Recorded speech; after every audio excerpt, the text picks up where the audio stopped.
Hello ARC-133, it's Anjali here, and today I'll be giving a tutorial on intermediate Photoshop tools. So just to go over a summary of what we will be covering today, there are three main sort of layer-related tools that will be covered today, and image adjustments is the starting step to pick up where Victor left off with layer management. So I will quickly just go through what I have on my screen here. So image adjustments and is essentially a drop-down tool version of editing an image for different lighting, color, brightness effects. So essentially finding different ways to change the look, texture, and like feel of the images is the primary tool of these primary purposes of these tools. So to begin, levels is essentially a way that you can move and stretch the brightness of different regions of the image. So suppose you have an image and there's a particular part of it that feels a little darker, a little lighter than you wish for it to be. This sort of helps use a range of brightness to change the highlights, the shadows, and the midtones. All of these tools here, from levels to color balance, essentially find different ways of adjusting highlights, shadows, and midtones. So that is levels. As far as curves is concerned, that is essentially a graphic way of showing how to adjust contrast. This is primarily used for contrast rather than brightness or lightness. It's more to create difference between different tones of colors in a given image. And then the hue and saturation is a way of essentially just adjusting the lightness of the image. And there's also options to use preset or pre-considered levels of saturations, which we will take a look at. And finally, color balance is a method of basically adjusting the color imperfections in an image or even changing the way the image looks. Suppose I have an image that is too cool or too like blue for my lighting. For my liking, I can change that to look more warm with shades of yellow, orange, or red. So it's just a method of bringing your image to the look and feel that you want it to be at. So once we have covered making adjustments to the image, the raw image itself, the next sort of step is to be able to make these adjustments and changes to layers. So this is a pretty effective way of adjusting images in a non-destructive way. When I say non-destructive, what I mean is instead of making edits like immediately on the image layer, it adds an extra layer on top of it. So you can keep switching back and forth between seeing what the original image looked like and what the edits you're making looks like. I prefer using the layers method so I can sort of see like where I was at and what I'm trying to achieve with my image.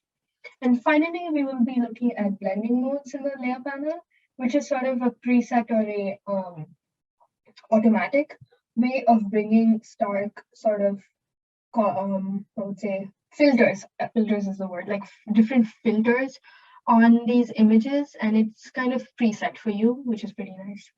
Okay, so to begin with the levels, let's put this away. For today's tutorial purpose, I have put the same image. This is an image of a model I made in my second year on different layers, and I'll show you layer by layer what each of these tools can do to an image.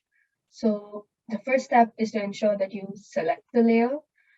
This is like a mistake that I sort of made when I just started using Photoshop, where my layer wasn't selected and I went to image and I couldn't click on adjustments. So just always important to ensure that you're actually working on a layer and that that layer is selected. So now that I've selected the layer, I will go to image, I will go to adjustments, providing me with a variety of tools from a drop-down list. And the first one that we want to look at is levels. So the nice thing about Photoshop is right next to the tool you want to use, it also gives you the shortcut key. So just Control L once you're used to like using the software. That's just an easy way of accessing the tool you want to use. So clicking on levels prompts this dialog box.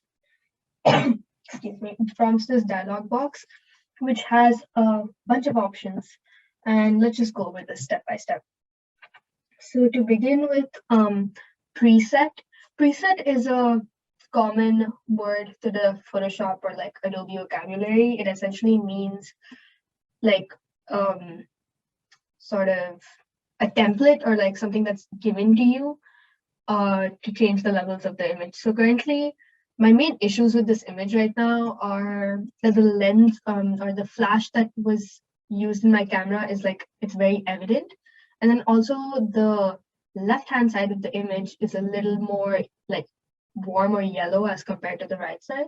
So it's just some subtle differences, but I would like to try and change that. So with all of my tools, I will try my best to change the sort of level of warmth and then also the reduce the highlights a little bit. Okay, so the preset is default, and then that means that any option or any of the numeric values are all at their standard sort of range. Since earlier I had spoken about how we have shadows, midtones, and highlights, the sort of white upward arrow represents highlights. So if I change this, it like increases the highlight level, and then the black upward arrow are the shadows to intensify the effect of the shadows. And then the midtones are sort of like the gray that is used that like you can help go to like different parts of the range without drastically changing just one. And then the output level, so these are the inputs levels of what the image is already at. The output level shows what the image will be. So suppose I pick the shadow and I sort of like go towards highlights, that's what it focuses on. It focuses on reducing the shadow impacts. And then similarly with highlights. Okay, so now that we've seen sort of how the input output level and the range scrolling system works, let's just look at the different presets. Suppose I have this image and then it's a customer, it's a default, and then I just want to maybe lighten it a little bit. So I will look at all of the options and then I go to, oh, okay, lighter, do that. And it just kind of really intensifies the highlights. But now this is feeling a little too light, so maybe I'll just pick light and shadows. So this has made the image look a lot more pale and kind of like reducing the intensity of the shadows. So each of these options kind of have their own preset values as to what they can help you achieve. For now, I would just like to look at these three color pickers. The yellow one highlights sort of sampling where in the image you want the main white point to be. This is the same for the gray and this is the same for the black. So in similar order, we have the shadows, the midtones, and the highlights.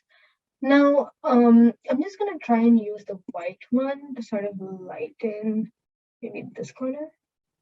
Yeah, this is again a little too light, but what I like about what this has done is it's completely gotten rid of that yellow tinge that my background had.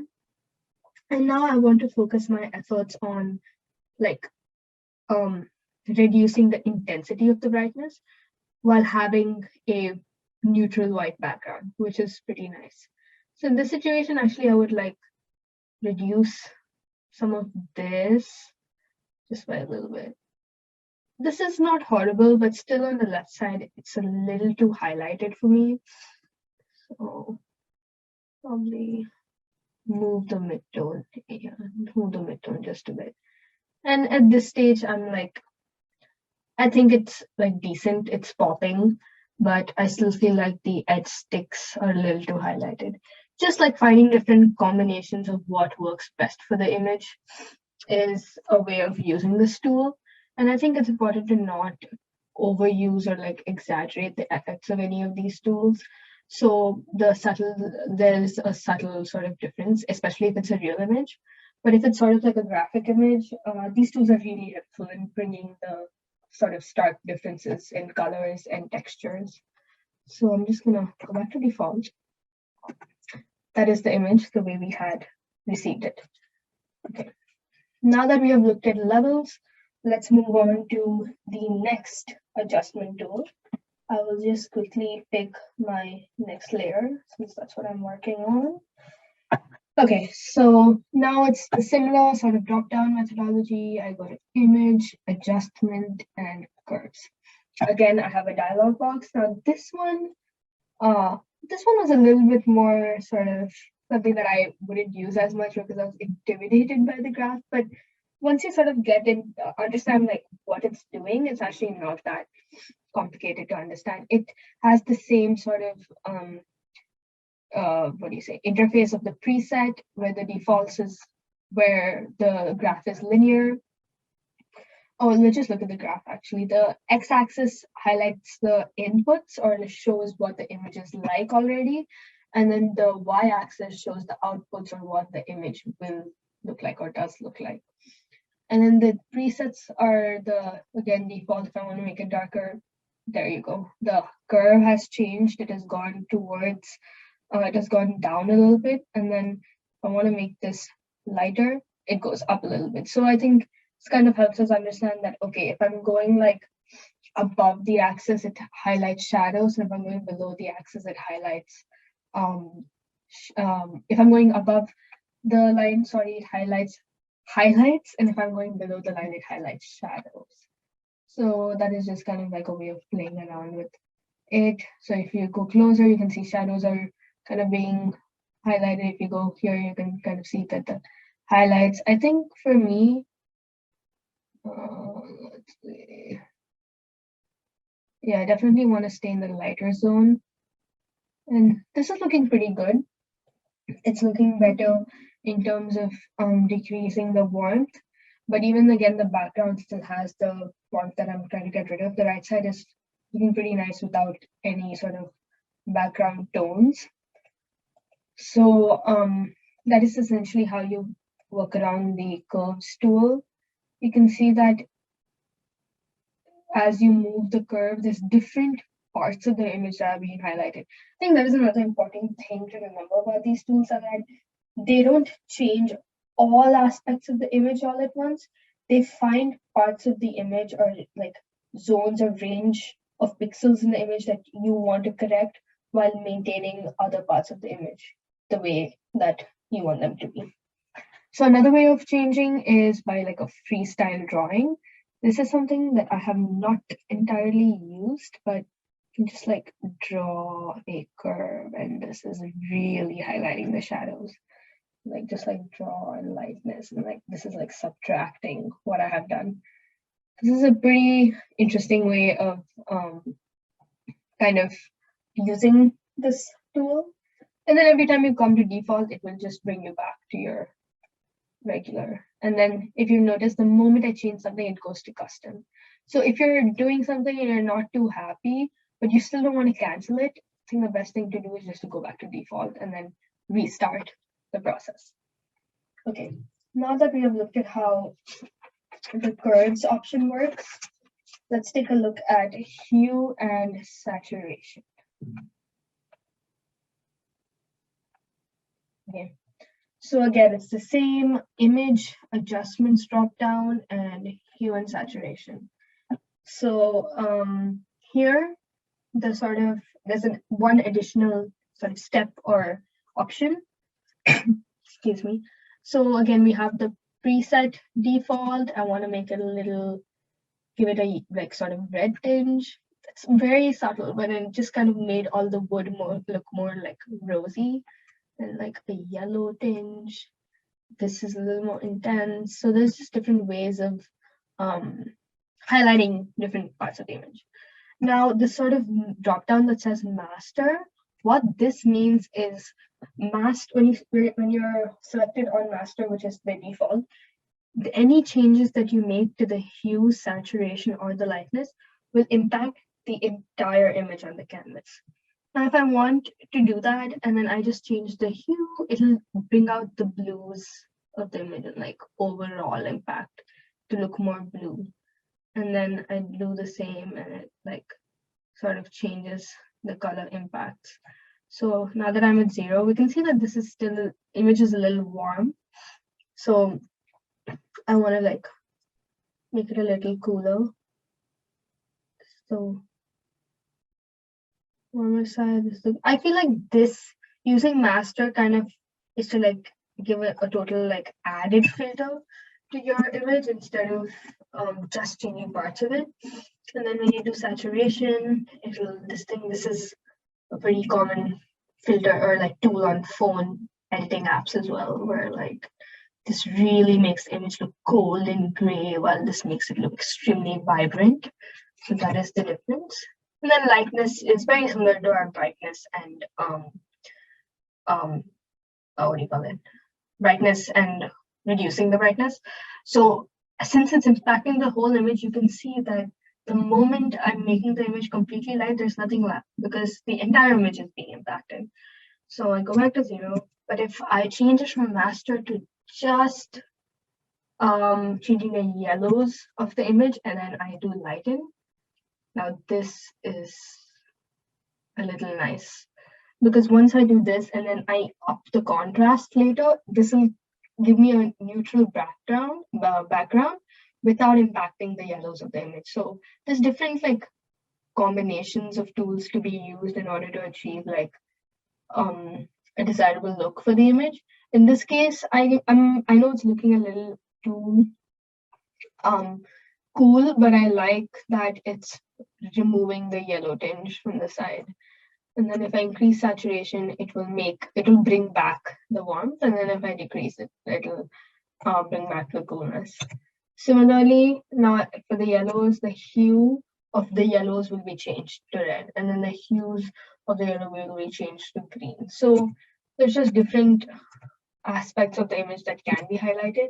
And hue and saturation is a nice tool to be able to change just parts of the image. And I think for my purposes, I would probably use this one and combining this with brightness and contrast. Okay, so now that we have looked at how to use the hue and saturation tool, the final sort of tool to be seen in terms of image adjustments is color balance. The color balance is a fun tool. It's used to either to correct color imperfections or even to drastically change the color effects that an image is giving. Suppose you've taken an image of something and it's like completely blue and you just want to make it look more warm and more red, this tool is a good way of achieving that look. Okay, so again, I'll be going to image, adjustments, and the color balance, which is right here, sorry. So the color balance, again, the same concept of shadows, midtones, and highlights. Midtones are the grays, shadows are sort of the black or like darker shades, and highlights are the white or extremely shrill, like high key looking colors. Preserve luminosity is I like to keep this option on because it maintains the overall like tonal balance of the image. Suppose your image is having more of like a warm like tone, preserve luminosity will ensure that that range of colors is not being changed. It'll only change the overall image to look more blue without changing the object color itself. So let's keep this selected and then let's take a look at changing just the midtones. So the other thing about this is you can see that there's an RGB sort of channel and then a CMYK channel on one side. This is a pretty nice tool to use to adjust CMYK colors, which is not as visibly seen in Photoshop as RGB colors. So I will just try to change this to look more cyan. You can see slightly all of the sort of colored non-white aspects are turning blue, and similarly when I go towards red, it's giving more of a rusty look. Sort of similar effect with this. I think my issue right now is like it's looking too yellow and I want to make it look a little warm. Yeah, I like this. This is sort of what I'm trying to go for, with a little more like a pink tinge and like getting rid of the sort of yellow overall look in this image. So then there are other images where you want it to look more yellow, you want it to look more warm. It's just completely based on preference, and it's not like I think it's just completely based on the look and the image feel that you are going for. So similarly, if I go to highlights, again back to square one, it's all 0, and it'll just take the highlights of the image and like change the look and impact of that. And shadows is a fun one to play around with, because you can see how the color of the wood is not changing too much, but then the color of the surrounding sort of background information is changing, which is pretty interesting to look at. And the other thing is preview off, means I make a bunch of changes and it's not telling me what's happening. Only after I hit OK does it make the sort of change.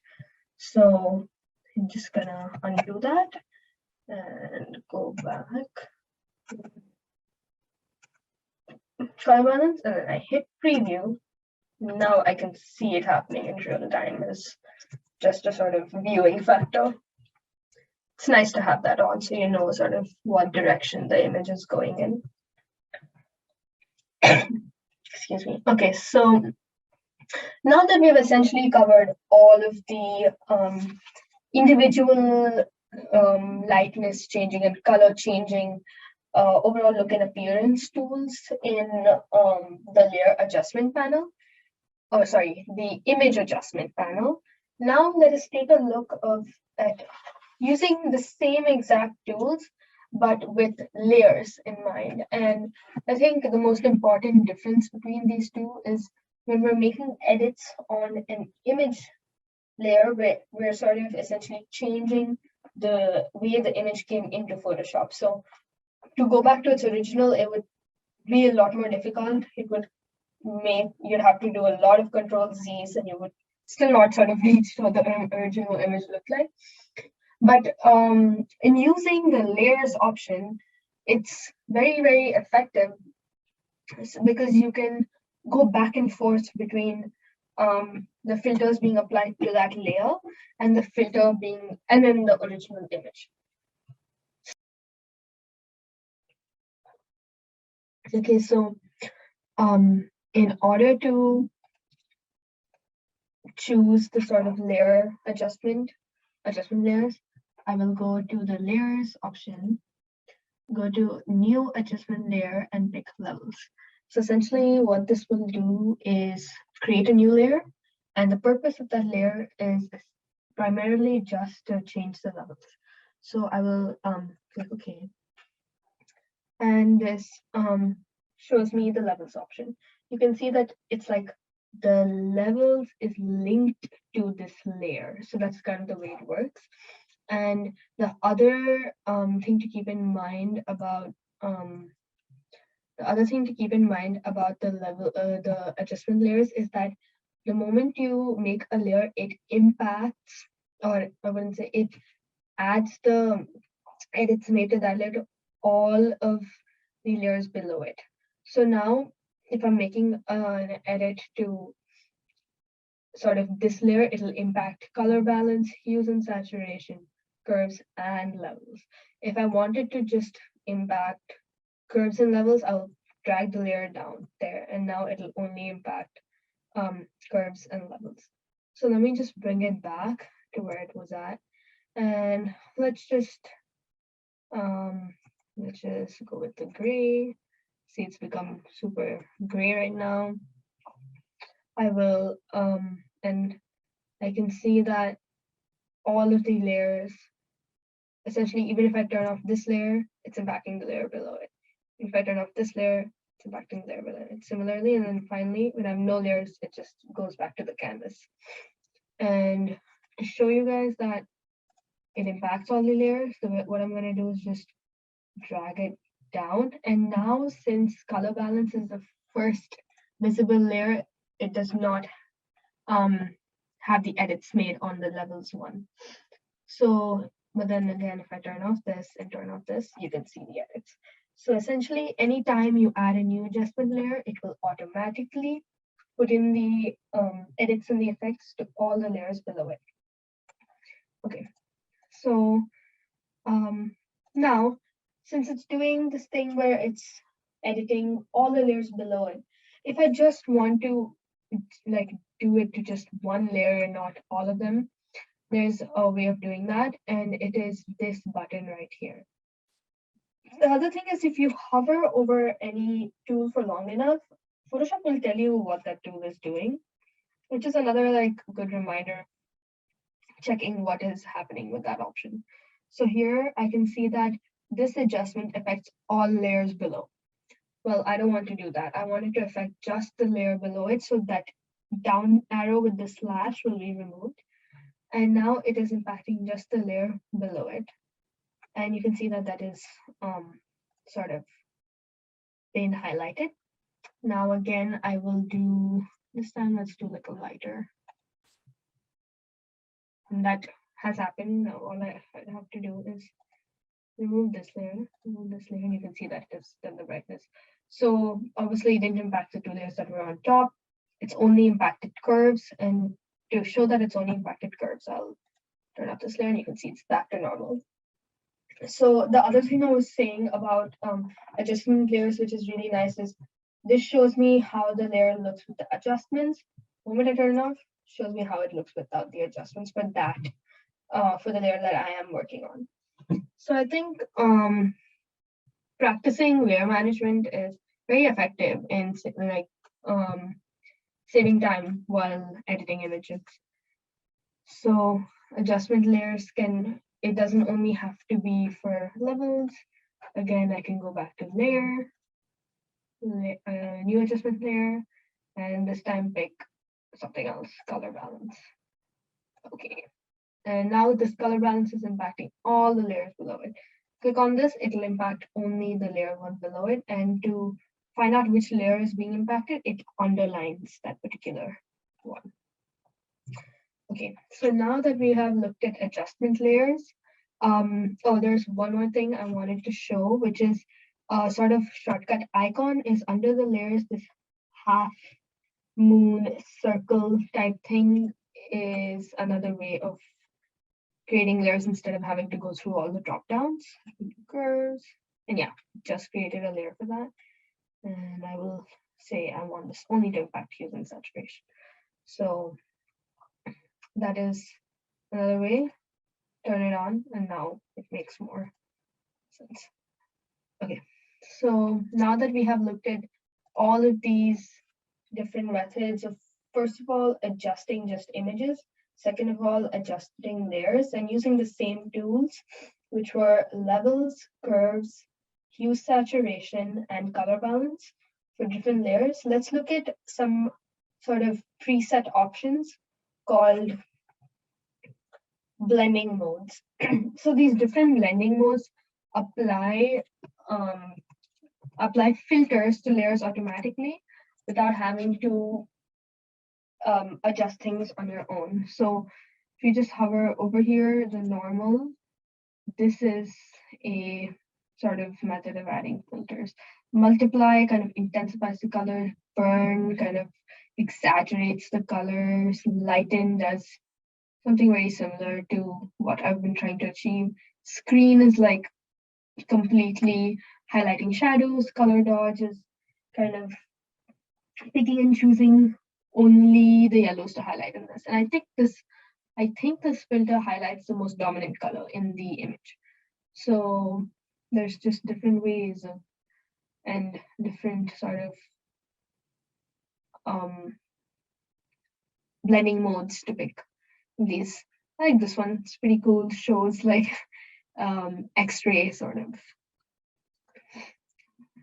tool. Anyway, so I will just kind of for now stick to darker color maybe. And yeah, these are different ways of doing it. You can apply it to different layers. I'm just going to turn all of these off. Just stick to this layer. And then again,